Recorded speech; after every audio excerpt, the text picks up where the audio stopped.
So operation కర్రెగుట్టలు కనిపిస్తుంది కదా. Operation Kagar పేరుతో 2026 మార్చి కల్లా మావోయిజాన్ని తుడిచిపెట్టాలని సంకల్పించిన కేంద్ర బలగాలు మరో భారీ ఆపరేషన్ను ప్రారంభించాయి. తెలంగాణ, ఛత్తీస్గఢ్, మహారాష్ట్ర సరిహద్దులో 280 చదరపు కిలోమీటర్ల మేర విస్తరించిన కర్రెగుట్టల వైపు బలగాలు వేగంగా కదులుతున్నాయి. దశాబ్దాలుగా ఈ గుట్టలు నక్సట్లు కంచుకోటలుగా ఉంటుండగా ఇక అబూజిమడ్ ఇతర ప్రాంతాల్లో ఎన్కౌంటర్లు పెరగడంతో ఉన్న క్యాడర్ అంతా కర్రెగుట్టలపైకి చేరుకున్నట్టు భద్రతా బలగాలు ఊపందుకున్నాయి. దాంతో సోమవారం ఉదయం నుంచే సిఆర్పిఎఫ్ కోబ్రాతో పాటు బస్తర్ రిజియన్లోని 7 జిల్లాల డిఆర్జీ, ఎస్టీఎఫ్కి చెందిన సుమారు 4000 బలగాలు కర్రెగుట్టల్ని చుట్టుముట్టడం ప్రారంభించాయి. అటు మహారాష్ట్రలోని ఇంద్రావతి నది సమీపంలోని C60 బలగాలు మోహరించినట్టుగా సమాచారం. 50% కర్రెగుట్టలు తెలంగాణలోని భద్రాద్రి కొత్తగూడెం జిల్లా చర్ల, ములుగు జిల్లా వెంకటాపురం, వాజేడు వైపు సుమారు 70 కిలోమీటర్ల మేర విస్తరించి ఉన్నాయి.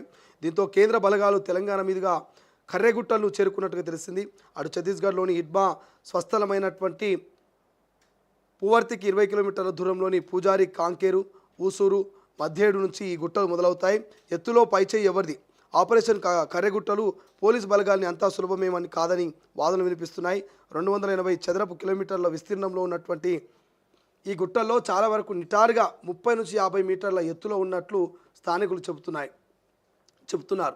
ఇక మందుపాత్రల అనుమానాలతో బలగాలు బాంబు స్క్వాడ్ సాయంతో ముందుకు సాగుతుండగా బుధవారం కడపటి వార్తలు అందిస్తరికి రోప్ సాయంతో గుట్టల్లోని అధిరోధించడం ప్రారంభించినట్టు తెలిసింది. వాస్తవానికి గుట్టలపైన ఉన్న వారిదే పైచేయిగా ఉంటుంది. పైనుంచి పేల్చే తూటాలు కింది వైపు బాగా వేగంగా దూసుకొస్తాయి. అదే కింద పేల్చే తూటాలు పైకి వెళ్ళే కొద్దీ వాటి వేగం తగ్గుతుందని నిపుణులు చెబుతున్నారు. అయితే హెలికాప్టర్లు, డ్రోన్లు అందుబాటులో ఉండడం బలగాలకు కలిసి వచ్చే అవకాశాలు కనిపిస్తున్నట్లు వివరిస్తున్నారు. కర్రెగుట్టలపై నక్సల్ బంకర్లలో కాపు కాస్తున్నారని, ప్రతి దాడికి సిద్ధంగా ఉన్నారని అనుమానాలు వ్యక్తమవుతున్నాయి. ఇప్పటికే వారి వద్ద BGL లాంచర్లు, రాకెట్ లాంచర్లు ఉన్నాయని పలు ఘటనలు రుజువు చేశాయి. ఈ నేపథ్యంలో హెలికాప్టర్లు, డ్రోన్లు వారు టార్గెట్ చేసుకునే ప్రమాదం ఉందనే వాదనలు ఉన్నాయట. చరిత్రలోనే భారీ ఆపరేషన్. మావోయిస్టు పార్టీ గెరిల్లా దళపతి హిడ్మా సహా పలువురు కీలక నేతలను కలిపి కర్రగుట్టలపై ఉన్న స్థావరాల్లో 3000 మంది మావోయిస్టులు ఉన్నట్టుగా బలగాలు భావిస్తున్నాయి. ఎత్తుగా ఉండే ఈ గుట్టలపై మావోయిస్టుల అగ్రనాయకులు, బంకర్లు కూడా ఉన్నట్టు సమాచారం.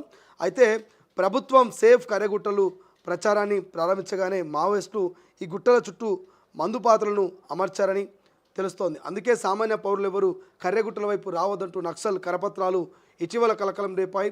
వాజేడు, వెంకటాపురం మండలాలకు చెందిన 2 వ్యక్తులు ఈ మందుపాత్రల కారణంగా మృతి చెందగా పలువురు మంది గిరిజనులు గాయపడ్డారు. భారీ సంఖ్యలో మావోయిస్టులు ఉండడం, 4000 మందితో బలగాలు ముందుకు సాగడంతో కర్రెగుట్టలపై ఏమైనా జరగవచ్చని, చరిత్రలోనే భారీ ఆపరేషన్గా నిలవచ్చని విశ్లేషకులు భావిస్తూ ఉన్నారు. సో ఆపరేషన్ కగారు 2026 మార్చ్ 31 నాటికి మావోయిస్టు రహిత భారత్గా మార్చడమే ప్రధాన లక్ష్యం. ఇప్పటికే ఇక భారత్లో ఉన్నటువంటి అన్ని అడవులను జల్లెడ పడుతూ ఎన్కౌంటర్లు చేస్తూ ఛత్తీస్గఢ్, తెలంగాణ బార్డర్కు మరి పోలీసు బలగాలు, కోబ్రా బలగాలు వచ్చినాయి.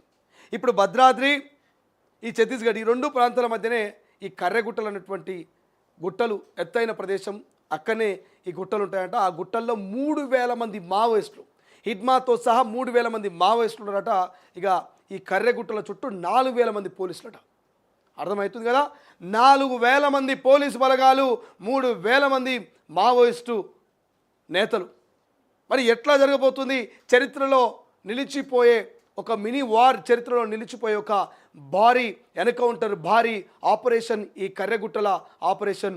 కర్రెగుట్టలని కూడా తుపాకుల మోతతో మోగబోతున్నాయి. కర్రెగుట్టలని కూడా ఎరుపు రంగుతో ఎర్రగా మారబోతున్నటువంటి ప్రచారం జరుగుతుంది. సో పోలీసు బలగాలు 4000 మంది ఉంటే, మావోయిస్టులు 3000 మంది ఉంటే, మరి ఈ ఇద్దరి మధ్య యుద్ధం ఎట్లుండబోతుంది? 50% తెలంగాణలోనే ఈ కర్రెగుట్టలు మొత్తం ఉన్నాయట. మరి ఈ కర్రెగుట్టల్లో మీరు కనుక చూస్తే, అజార్ కొంచెం జూమ్ చేయవా, ఈ కర్రెగుట్టలన్నీ కూడా ఎత్తైనటువంటి ప్రదేశం ఇక్కడ కనిపిస్తున్నాయి కదా. ఈ కర్రెగుట్టలన్నీ కూడా చాలా ఎత్తైనటువంటి ప్రదేశం. ఇక్కడ చెట్లు ఇవన్నీ మీరు చూస్తున్నారు, ఇవన్నీ కూడా చెట్లు అన్ని డౌన్లో ఉంటే, గుట్టలన్నీ పైన ఉంటే, ఈ గుట్టల మీద మావోయిస్టులు ఉన్నారట. ఈ గుట్టల మీద మావోయిస్టులు ఉన్నారట. సో ఈ గుట్టల మీద మావోయిస్టులు ఉంటే గుట్టల కింద పోలీసులు ఉన్నారు, గుట్టల కింద పోలీసు వాళ్ళు ఉన్నారు. మరి ఇక్కడ మావోయిస్టులు వర్సెస్ పోలీసుల మధ్య కాల్పులు జరగబోతున్నాయి.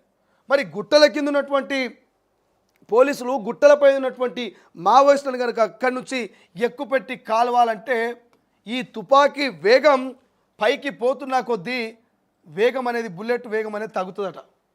ఈ గుట్టల కర్రెగుట్టల పైన ఉన్నటువంటి ఎవరైతే మావోయిస్టులు ఉన్నారో ఈ మావోయిస్టు కనుక పైనుంచి గన్ను ఎక్కుపెట్టి కిందికి పోలీసుల మీద కనుక కాలుస్తే తుపాకీ వేగం ఎక్కువ ఉంటుందట. సో ఇక్కడ పై చేయి ఎవరిది? కర్రెగుట్టల్లో ఉన్నటువంటి మావోయిస్టులదా, కింద ఉన్నటువంటి పోలీసులదా? ఎవరిది పై చేయి అని చెప్పి ఆలోచన చేస్తే కర్రెగుట్టల్లో ఉన్నటువంటి మావోయిస్టులది పై చేయి, కింద ఉన్నటువంటి పోలీసు బలగాలది కింది చేయనటువంటి ప్రచారం జరుగుతుందట. కొంతమంది విశ్లేషకులు నిప్పులు చెప్తున్నారట, పైన ఉన్నటువంటి బుల్లెట్ వేగం జెట్ స్పీడ్లో వచ్చి దూసుకుపోతుంది, కానీ కింద ఉన్నటువంటి ఈ బుల్లెట్ కనుక దిస్తే ఈ పైన ఉన్నటువంటి ఈ కర్రెగుట్టలకు పోవాలంటే పైకి పోయే కొద్దీ స్లో అవుతుందట. మీ అందరికీ తెలుసు భూమికి ఆకర్షణ శక్తి ఎక్కువ ఉంటుంది. సో భూమి పైనుంచి ఏదైనా పడితే చాలా వేగంగా వచ్చి పడుతుంది, బట్ ఆకర్షణ శక్తి ఎక్కువ ఉంటుంది. బట్ భూమి పైనుంచి పైకి ఏదైనా విసిరేస్తే చాలా స్లోగా పైకి పోతుంది. అంతా భూమిపై పడ్డంత స్పీడ్గా ఆకాశం పైకి అది రాయి అయినా రప్పైనా బుల్లెట్ అయినా పోలేదు.